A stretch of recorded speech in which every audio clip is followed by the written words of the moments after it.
When I married Lauren, I didn't just take her as my wife. I took on the role of a father, not by blood, but by choice. Jake was only 3 months old when I first held him in my arms. His tiny fingers wrapped around mine, his soft breath against my chest as he slept. Lauren had been exhausted, a single mother abandoned by a man who had sworn to love her but left when responsibility knocked. I didn't hesitate. I stepped in, not just as a provider for Lauren, but as the man who would raise her son. And I did. Every milestone, every scraped knee, every feverish night, I was there. His first steps were toward me. His first word was Dada. And from that moment on, that was who I was. His father. It was never about obligation. I loved Jake like he was my own flesh and blood. I never once thought of him as anything less than my son. Lauren would smile at me, running her fingers through my hair after we'd put Jake to bed, and whisper, "You're the only dad he'll ever need." And I believed her. I built my life around that belief. I worked tirelessly to provide for our family, making sure we had everything we needed. I took pride in being the man Jake could count on. When he was old enough for school, I was the one who walked him to the front gate, holding his hand as he nervously clutched his backpack. When he had nightmares, he'd crawl into bed between Lauren and me, his tiny body pressing against mine as I whispered, "I'm here, buddy.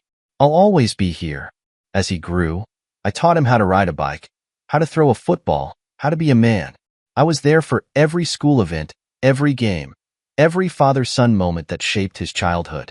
And when teenage years hit, when arguments flared and doors slammed, I still loved him. Even when he yelled, "You're not my real dad," in a moment of anger, I brushed it off, knowing deep down he didn't mean it. Because at the end of the day, when he needed advice, when he needed guidance, he still came to me. For 18 years, I was his father. I watched him become a man, preparing for his future, for college, for life. And I was proud. I thought I had done everything right. I should have known better. There was a time when I believed love was enough. That if I loved deeply, wholly, without hesitation, it would be reciprocated. I never doubted Lauren. Not when she told me she loved me. Not when she assured me that I was Jake's father in every way that mattered. She used to look at me with admiration. That same soft gaze she had when she watched me play with Jake. When she saw me carry him on my shoulders at the park. When I stayed up all night rocking him through a fever. "You're a good man," she'd say, resting her head against my chest. The best father Jake could have. And I let those words build my entire foundation. I worked hard to give them a good life. I never missed a mortgage payment, never let them see a day of struggle. Every weekend, I'd wash Lauren's car before she even woke up, fill the tank so she never had to worry. I was the first one up, the last one asleep, ensuring everything ran smoothly in our home. Birthdays were always grand. I made sure Jake had the best celebrations, the kind of parties I never had growing up. I wanted him to feel loved in every possible way. When he was 8, I threw him a pirate-themed party in the backyard, built a small ship out of wood, and even dressed up as Captain Hook. His eyes had lit up when he saw it. "Dad, this is so cool." Dad, not stepdad, not some man his mom married. Dad. That word meant everything to me. It carried weight, responsibility, an unspoken promise. I thought that promise was unbreakable. But promises mean nothing if they're only one-sided. I didn't notice the cracks forming beneath me. Maybe I didn't want to. Maybe I ignored the small things. The way Lauren would pause before calling me Jake's father in front of others. The way she never corrected anyone when they asked if his real dad was still in the picture. There was a moment, years ago, that should have been my wake-up call. Jake was about 12. We were at a family gathering, sitting in the backyard, surrounded by uncles, aunts, cousins. Someone had asked Jake who his real dad was, and he hesitated. I remember the sting, the way my stomach clenched as he shrugged and said, "Well, my real dad left when I was a baby." And then he looked at me, as if searching for the right words. "But, I guess." Lauren had laughed awkwardly, cutting him off. "Of course it's him," she said, pointing at me. "He's the only father Jake has ever known." But in that moment, I realized something. Lauren had to tell him. It wasn't instinctual for him to say it on his own. I ignored the doubt that whispered in the back of my mind. I told myself it didn't matter. That as long as I kept being a good father, as long as I kept giving my all, Jake would always see me as his dad. That love would be enough. Years passed, and I clung to that belief. Even when teenage rebellion hit, when Jake started pulling away, I reminded myself it was just a phase. When he turned 16 and started questioning things, asking about his biological father, I didn't flinch. I answered his questions, told him the truth, that Lucas had left, that he had never once tried to reach out, that a father is the man who raises you, not the one who donates his DNA. Lauren always reassured me. He doesn't care about that, man. You're his dad. He loves you. And I believed her. Even when Jake grew distant, when he started spending more time with his friends, when he stopped calling me Dad as often, I told myself it was just him growing up, that he'd always come back. That love was enough. That everything I had built meant something. I should have known better. Jake's 18th birthday was supposed to be perfect. I had planned everything down to the last detail. His favorite cake from the bakery across town, the one with the thick chocolate ganache and caramel drizzle. The backyard was decorated, the grill was set for a barbecue, and a brand new car sat in the driveway, hidden beneath a silver cover, waiting for him. I had worked for years to make sure this day would be special. I wanted to celebrate the boy I had raised into a man, the one I had loved as my own since he was a baby. Lauren had seemed normal that morning, sipping her coffee at the kitchen table while scrolling through her phone. Nothing in her expression hinted at what was about to happen. I should have known something was off when she said, "Don't go overboard with the birthday speech tonight." I had chuckled, brushing it off. Come on, it's his 18th. I get to be sentimental for a few minutes, don't I? She had smiled at me then, but there was something about that smile, tight, forced. I ignored it. I ignored everything. That night, the backyard was filled with friends and family, music playing softly in the background as everyone laughed and ate. Jake was surrounded by his friends, grinning ear to ear, soaking up the attention. He looked happy. I stood by the grill, flipping burgers, thinking to myself how proud I was of him. Then Lauren's voice cut through the noise. His real dad is back. I turned, the spatula nearly slipping from my fingers. What? She smiled, sipping her wine as if she hadn't just dropped a bomb on me. Lucas. He reached out. Jake wants to meet him. My chest tightened. I glanced at Jake, expecting him to look guilty, to at least show some hesitation. He didn't. He wasn't even looking at me. The weight of her words sank into my bones. His real dad. Not biological dad. Not Lucas. His real dad. The party continued around us, laughter and conversation filling the air as if nothing had changed. But my world had just shattered. Lauren leaned in closer, her voice casual, too casual. You're no longer needed. I stared at her, waiting for some kind of punchline, some indication that this was a joke. But her eyes were clear, unwavering. You're no longer needed. Just like that. 18 years of fatherhood erased with one sentence. I felt the anger boiling in my veins, but I didn't let it show. Not here. Not now. I glanced at Jake again. He was laughing with his friends, as if this revelation didn't affect him at all. And maybe it didn't. Maybe, to him, I really was just a placeholder, a seat warmer until the real dad came back into the picture. But I didn't explode. I didn't scream. I didn't flip the table or demand an explanation. I just smiled. Because while they had their plans, I had mine. I had spent the last 18 years giving them everything. Love, security, stability. I had made sure they had a home, a future, a life filled with comfort. Lauren thought she could throw me away like an old coat she had outgrown. Jake thought he could erase me the moment Lucas decided he was ready to be a father. They had no idea who they were dealing with. I took a slow breath, steadying my heartbeat. Then, I turned to Lauren, my voice calm, measured. Is that so? She nodded, as if this was nothing more than a simple conversation, as if she wasn't tearing apart the very foundation of my existence. I see, I said, setting down the spatula, and then I smiled, because they had just made the biggest mistake of their lives. Jake's 18th birthday was supposed to be perfect. I had planned everything down to the last detail, his favorite cake from the bakery across town, the one with the thick chocolate ganache and caramel drizzle. The backyard was decorated, the grill was set for a barbecue, and a brand new car sat in the driveway, hidden beneath a silver cover, waiting for him. I had worked for years to make sure this day would be special.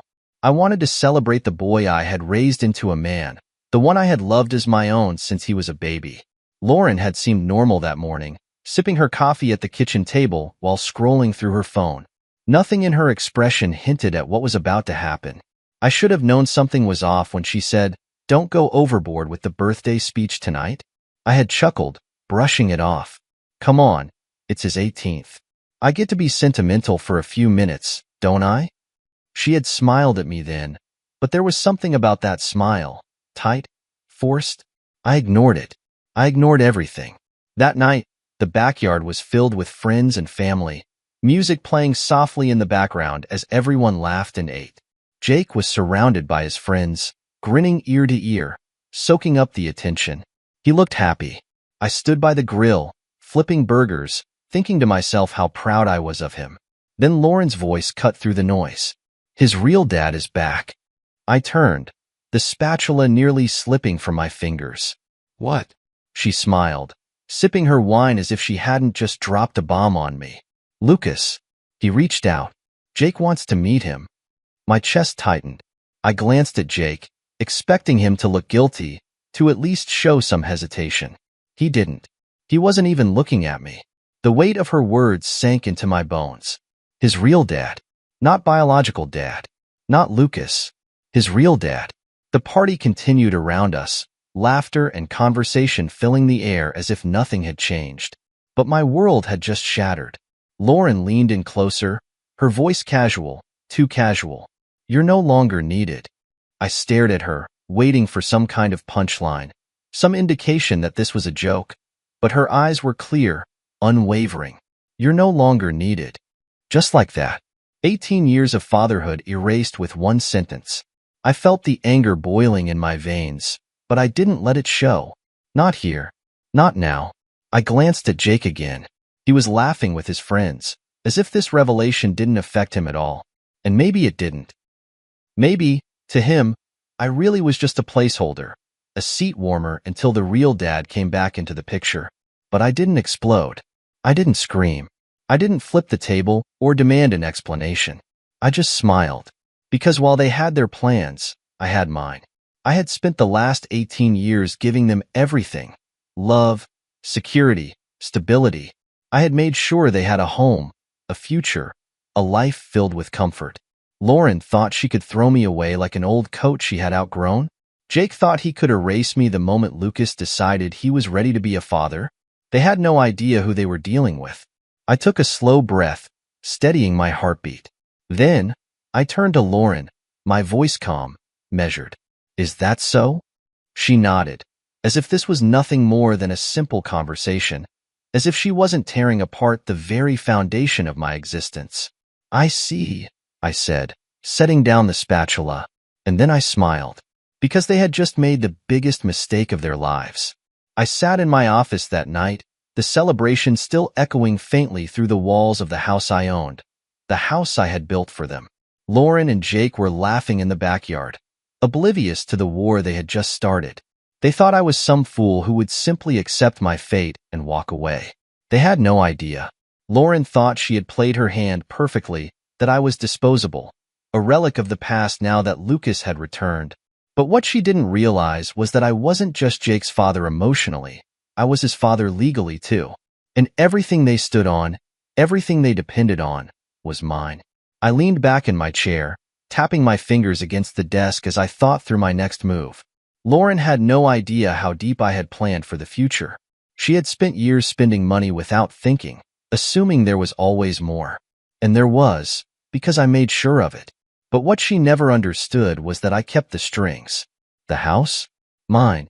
The title was under my name, and she had never cared to check. The cars? Mine. Every one of them purchased under my credit, my financing. The bank accounts? Also mine. Lauren had been dipping into them for years, treating herself to expensive spa days and weekend trips with her friends, never once questioning why I never said anything. Because I had been watching. Because I had been waiting. And Jake? He wasn't just my son in name. I had legally adopted him when he was 2 years old. His birth certificate carried my last name. Lucas had no claim. Not legally. Not financially. Not in any way that mattered. I let out a slow breath, staring at the framed photo of Jake on my desk. It was from when he was 6, missing his 2 front teeth, sitting on my shoulders as we cheered at a baseball game. For 18 years, I had done everything for this kid. And tonight, he hadn't even looked at me. Hadn't even flinched when his mother told me I was no longer needed. Fine.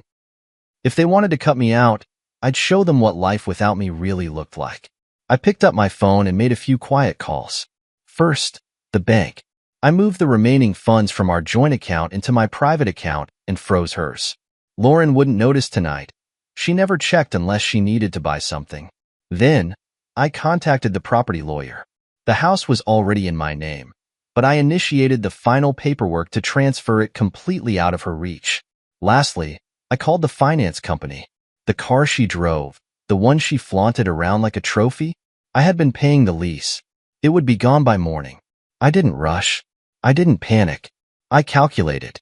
By the time the sun rose, Lauren would wake up in a house she no longer owned, with no access to my money, no car, and no clue what had just happened. And when she finally did realize it, it would be too late. I closed my laptop and stood, stretching as I looked out the window. The party outside had died down. Jake was still outside, sitting around the fire pit with his friends, laughing without a care in the world. I wondered if he even understood what was happening. I had loved him, raised him, given him everything, and he had discarded me in an instant. That's the part that stung the most. But there was no time for emotions. This wasn't about feelings anymore. This was about teaching them a lesson they would never forget. I turned off the lights, exhaling slowly. Tomorrow, the nightmare would begin. At 6 a.m., I made my move. The house was still quiet, the first hints of morning light creeping through the curtains. Lauren and Jake were still asleep, blissfully unaware of the storm about to hit them. I poured myself a cup of coffee, took a slow sip, and stepped outside. The driveway was empty now. Lauren's car had already been repossessed during the night. I had made sure of it. The silence felt peaceful. It wouldn't last. With the sun rising, I walked to the front door and taped the eviction notice right where they would see it first thing. Bold, capitalized letters. No room for confusion. Notice of termination of occupancy. Effective immediately. Then, I went inside, grabbed my duffel bag, already packed with everything I needed, and walked out. I wasn't the one leaving with nothing. They were. I didn't slam the door. I didn't make a scene. I simply walked away, got in my truck, and drove a few streets down. Then, I parked and waited. It didn't take long. At 6:45 a.m., I saw movement. Lauren stumbled out of the house in her robe, rubbing her eyes, holding the eviction notice in her shaking hands. Her mouth moved, forming silent words as she read it. Then, the panic set in. I watched as she yanked open the front door, calling for Jake. Moments later, he appeared, bedraggled, confused, looking between her and the paper in her hands. Then he grabbed it. He read it, and he froze. Lauren spun around, eyes scanning the driveway, probably expecting to see her car parked there. It wasn't. That's when she knew this wasn't just some mistake. This was real. The front door swung open again, and I recognized that voice before I even saw him. Lucas, Jake's real dad. The man who had waltzed back into their lives like a king returning to his throne. Except now, the throne was gone. The palace was crumbling, and reality was setting in. Lucas was dressed like someone who had just rolled out of a terrible night. A wrinkled t-shirt, unshaven face, and a beer bottle still clutched in one hand. He squinted at the paper Lauren shoved into his face, muttering something under his breath. Then he looked at the house, then at the lack of a car, then at Lauren, and then he laughed. I almost felt bad for her. Almost. Lauren was spiraling, hands gripping her hair, her voice rising into panic. This can't be happening. This is some kind of mistake. Jake was standing there, shoulders tense, fists clenched. He still hadn't said a word. Not to me. Not since last night. I watched from a distance as Lauren stormed back inside, probably to check the bank account. I already knew what she would find. Nothing. Moments later, she reappeared, wild-eyed, clutching her phone to her ear, calling me. I let it ring, then ring again, then again. By the fourth call, I answered. You, she started, but I cut her off. Oh, good morning, Lauren. I take it you've seen the notice? My voice was calm, steady. She choked on her words. You can't do this. I already did. There was silence. Then, her voice dropped to something softer. Please, let's talk. This is just a misunderstanding, right? We didn't mean. Oh, no, no. You were very clear, I said smoothly. You said I was no longer needed. So, I made sure you wouldn't need me. She didn't like that. Her voice cracked with desperation. Jake is your son. You raised him. You love him. I smiled. Do I? Because according to you, his real dad is back. That makes me, what? An extra? A seat warmer? A temporary provider? She let out a shaky breath. You're being cruel. No, I said, my voice deadly even. Cruel was what you did last night. There was a beat of silence, just long enough for her to absorb the weight of her choices. Then I added, tell Lucas he better step up, because now, Jake is his problem. Then, I hung up, and I didn't answer when she called back. I just sat in my truck, watching from a distance as Lucas started to grasp the reality of the situation. And the way he paled when Lauren handed him that bill? $400,000 in unpaid child support. Oh, this was just getting started. Lucas stood there, staring at the document in his hands like it was written in a foreign language. His cigarette, which had been dangling lazily between his lips, slipped and fell onto the pavement. $400,000, he mumbled, his voice hoarse. He turned to Lauren, blinking rapidly. What the hell is this? Lauren looked just as pale as him, her hands trembling. It's nothing. It's just, she swallowed hard. He's bluffing. He can't actually make you pay that. Lucas let out a short, humorless laugh. Bluffing? Lady, this is child support. If he filed this, I owe every damn cent. His fingers tightened around the papers. And there's no way I'm paying this. Lauren shook her head, eyes darting around like she was searching for an escape. No, no, no. There has to be a mistake. I leaned back in my truck, sipping my coffee as I watched the chaos unfold. Lauren was right about one thing. She had made a mistake. A big one. Lucas wasn't the knight in shining armor she had painted him to be. He wasn't some long-lost hero returning to reclaim his son. No, he was exactly what he had always been. A coward who ran when things got hard. And now? He was realizing he had walked into a nightmare. Jake stood off to the side, his arms crossed, his jaw set tight. He wasn't saying much, but I could tell he was starting to process what was happening. Last night, he had been full of confidence, ready to trade me in for his real dad. But now? Now he was standing on the edge of the sidewalk, watching his mother panic and his so-called father crumble under pressure. I wondered what was going through his head. Was he regretting his decision? Was he realizing that he had turned his back on the only father who had ever truly been there for him? I didn't know. And honestly, I didn't care. Lucas took a deep breath, shaking his head as he shoved the papers back into Lauren's hands. Nah, nope, this isn't my problem. Lauren's eyes widened. What do you mean it's not your problem? Lucas scoffed, rubbing a hand down his face. I mean exactly what I said. I didn't sign up for this. I came back because you said Jake wanted to meet me. You didn't say anything about bills and evictions and, he waved a hand toward the house. What the hell even happened here? Lauren's lips parted, but no words came out. She was starting to realize it too. Lucas wasn't here to be a father. Lucas was here because he thought he could waltz back into a comfortable life, step into a role that had already been built for him. But now that he saw the reality, he wanted out. Lucas, Lauren started, her voice shaking. We can figure this out. You just help me talk to him. Maybe if we apologize, if we... Lucas laughed. It was the kind of laugh that dripped with disbelief, the kind that said you're out of your damn mind. You think he's gonna take you back? Lucas gestured wildly in my direction. He couldn't see me from where I was parked, but he knew I was watching. Lady, He torched your life overnight. You think he's going to change his mind because you say sorry?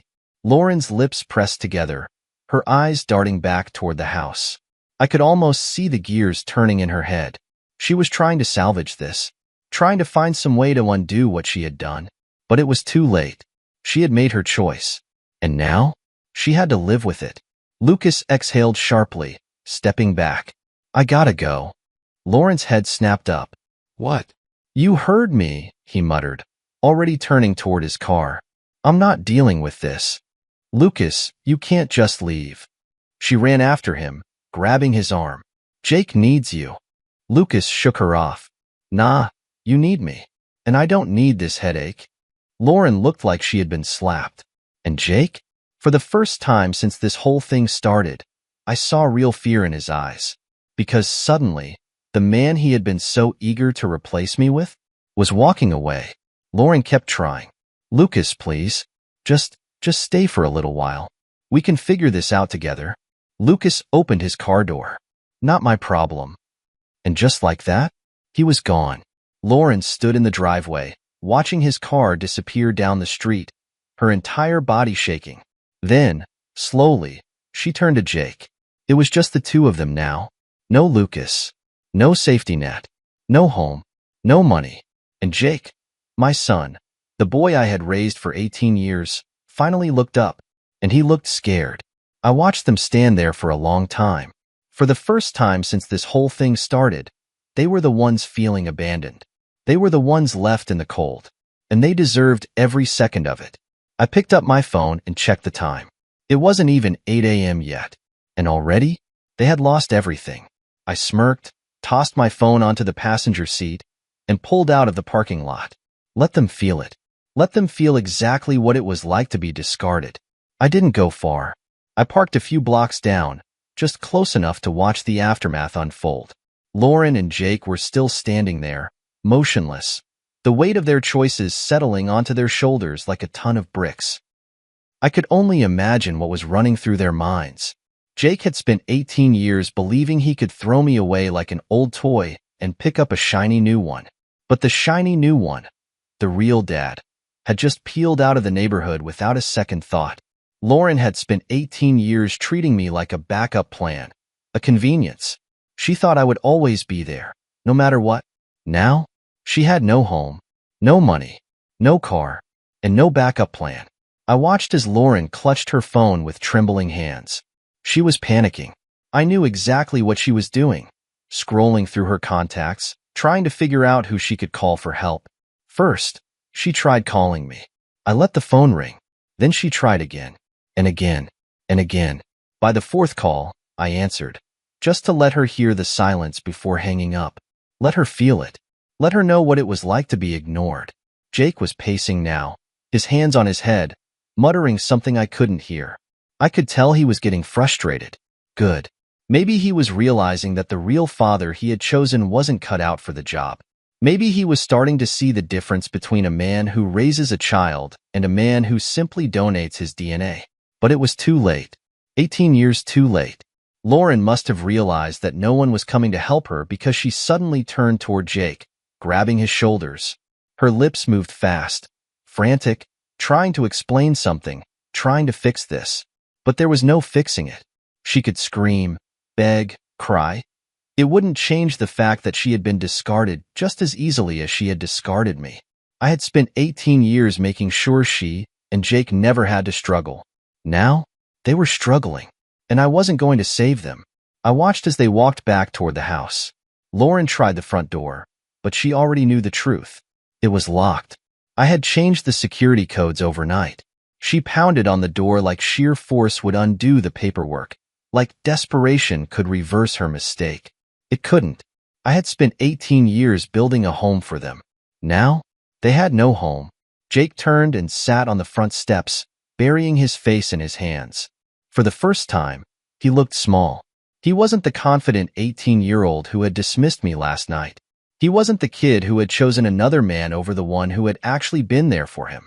He was just a boy who had just realized the cost of his choices. I should have felt bad. I didn't. Lauren eventually gave up on the door. She sat beside Jake, her arms wrapped around herself as the cold morning air settled in. I could almost hear her thoughts. She had never lived without security. She had always had a roof over her head, food in the fridge, bills paid on time. Because of me, she had taken it all for granted. She had assumed it would always be there. Now, reality was setting in. They had no plan, no safety net, no me. I gave them a full hour before I made my next move. I pulled out my phone and sent a simple text. You meant every word last night. Now, you get to live with it. I hit send, and then I drove away, because this was just the beginning. 3 days passed. 3 days of silence.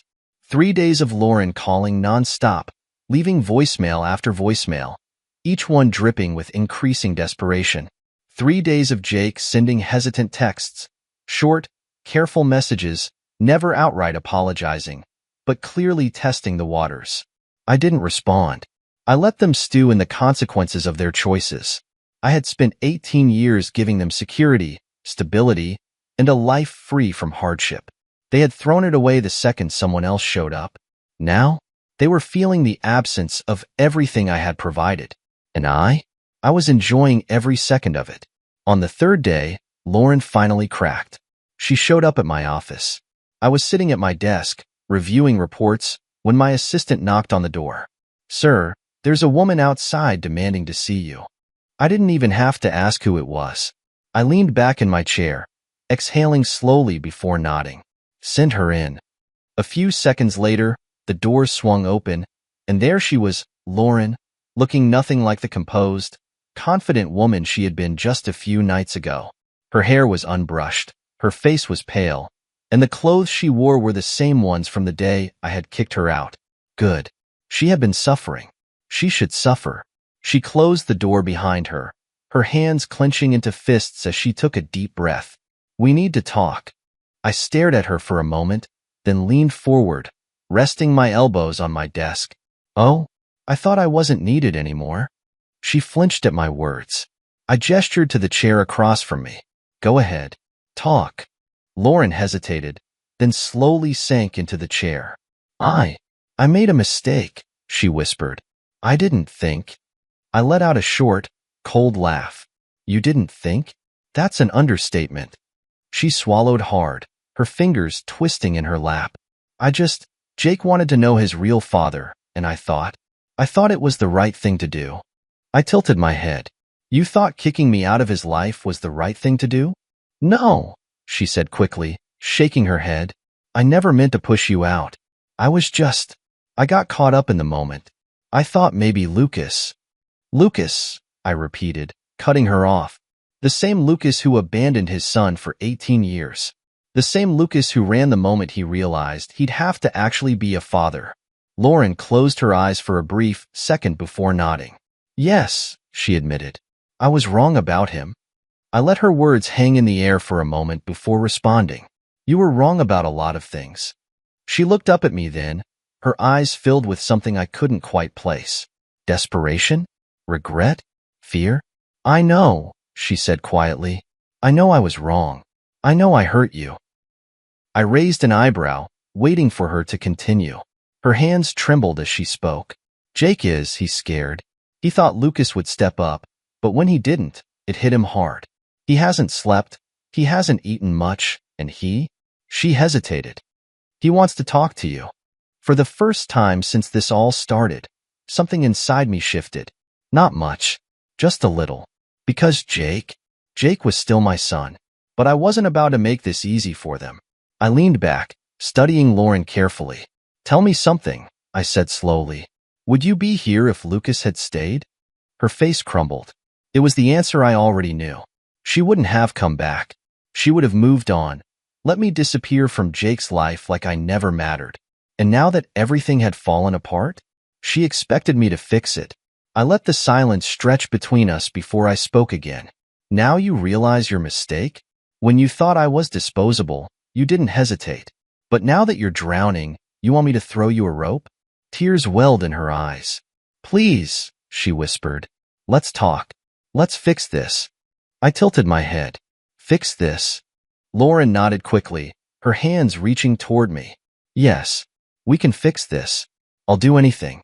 I leaned forward, my voice ice cold. There's nothing to fix. Her breath hitched. I stood up, straightening my jacket. You made your choice, Lauren. You threw me away without a second thought. I walked toward the door and held it open. And now? You get to live with it. She sat there, frozen, her lips parting slightly as if she wanted to say something. But there was nothing left to say. I had nothing left to give her. I had spent 18 years being a husband, a provider, a father. And now? I was done. Leave, I said calmly. Lauren let out a soft, broken sound before finally standing up. She walked past me, pausing at the doorway. Jake really does want to see you, she whispered. I didn't respond. I just closed the door behind her. And for the first time in 18 years, I felt free. Days passed, then a week. I expected the silence to last longer, but on the 8th day, my phone buzzed. A number I hadn't seen in over a week. Jake. I stared at the screen for a long moment before finally answering. I didn't say anything, just let the silence stretch, waiting to see how he would open this conversation. Dad? I felt something deep in my chest twist at that word. For a moment, I could hear the voice of a 6-year-old Jake, tugging on my sleeve, asking me to help him tie his shoes. But that was a long time ago. Now he was 18, and he had made a choice. I let the silence linger before finally responding. I wasn't sure I was still your dad. A long pause, then a shaky breath. I messed up. I leaned back in my chair, keeping my voice even. Yeah, you did. I thought Lucas was someone different. Mom made it seem like he really wanted to be there for me. I let out a slow, humorless chuckle. And now? Now I see who he really is.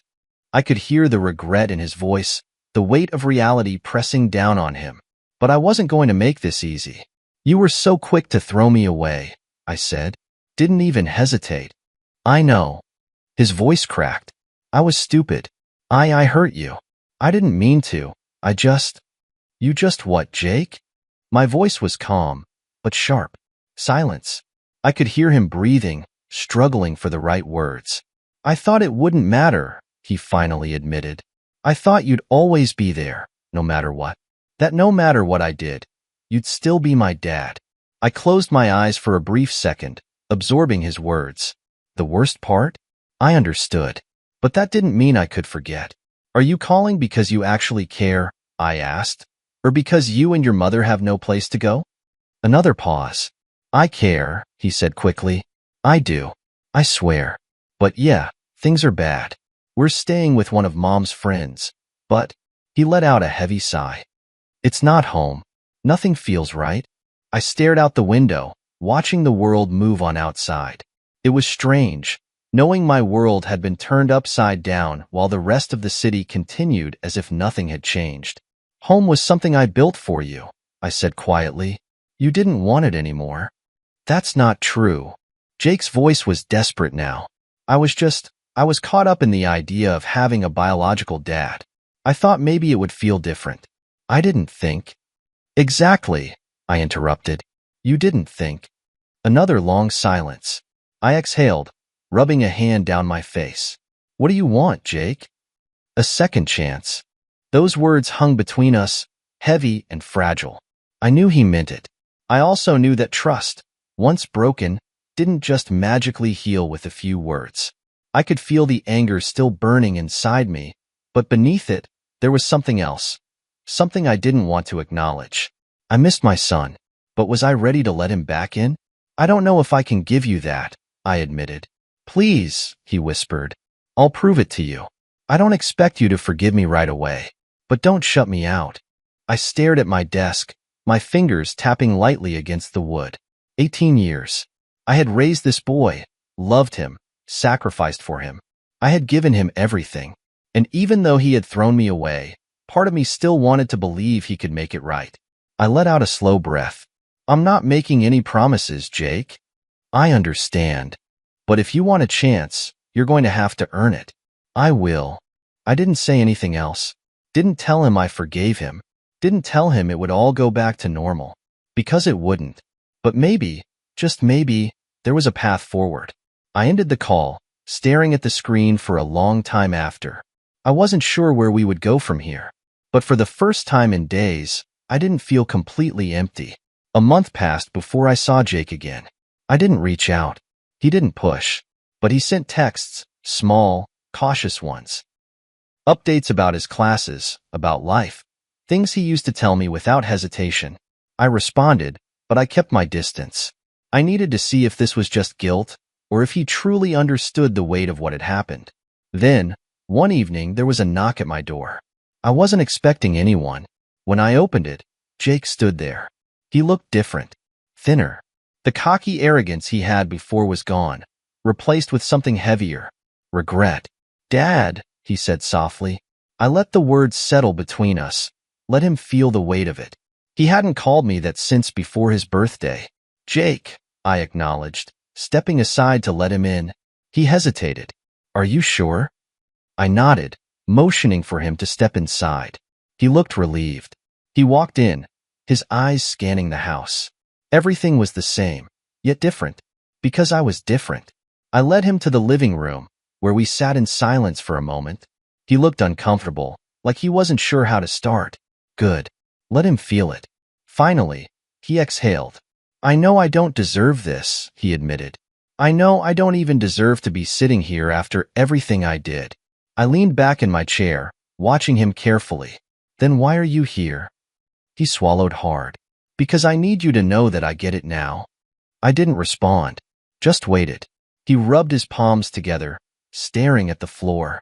For years, I thought family was about blood. That maybe I was missing something by not knowing my biological father. And when Mom told me Lucas wanted to be in my life, I let myself believe that meant something. He lifted his gaze, his eyes filled with something raw. But it didn't. The second things got tough, he ran. Again. Just like he did before I was even born. His voice wavered. "You never ran." I kept my expression neutral, letting him talk. "You were always there," he whispered. "For everything." And I threw that away like it didn't matter. There it was. The truth. I let his words sit in the air before I finally spoke. "You hurt me, Jake." He nodded quickly. "I know. And I can't take that back. I don't expect you to forgive me overnight, but I want to earn back your trust. I want to prove that I still need you in my life." He hesitated, then added, "Not just because things got hard, but because I finally understand what you mean to me." I studied him, searching for any sign that this was just another phase, another fleeting emotion. But all I saw was sincerity and regret. I let out a slow breath. "You don't get to just say sorry and expect things to be like they were," I said. "That's not how this works." "I know," he said immediately. "I'm not asking for that. I just want a chance to show you that I'm not that same kid who made that mistake." I exhaled, rubbing a hand down my face. For the past month, I had told myself that if Jake ever came back, I wouldn't let him in, that I would shut the door, let him live with the consequences forever. But looking at him now, I saw my son, not the kid who betrayed me, not the boy who let me go without a second thought, but the child I had raised, the one who had fallen asleep on my chest when he was 3, the one who had cried when he scraped his knee and only wanted me to hold him, the one who had whispered, "I love you, Dad," every night before bed, before he forgot what those words meant. Maybe he was finally starting to remember. I leaned forward, my voice firm. "You want back in my life?" Jake nodded quickly. "Yes." "Then prove it." He swallowed hard. "How?" "Show me who you really are," I said. "Not with words. With actions. You're an adult now. Make your own decisions. Stand by them. Show me that you understand what it means to be a man, to be accountable for your mistakes." He absorbed my words, nodding slowly. "I will," he promised. For the first time, I almost believed him, but belief wasn't enough.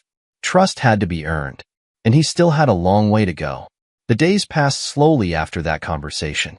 Jake didn't try to push his way back into my life. He didn't call me every day, didn't force himself into my space. Instead, he showed up, consistently, quietly, in ways that weren't for show but for substance. At first, it was small things. He started working part-time at a local auto shop, something I knew he never would have considered before. He didn't ask for money, didn't come looking for handouts. He was trying, and I noticed. One evening, nearly 2 months after everything had fallen apart, I heard a knock on my front door. I opened it to find Jake standing there, a small duffel bag slung over his shoulder. "I got a place," he said simply. I raised an eyebrow. "You did?" He nodded.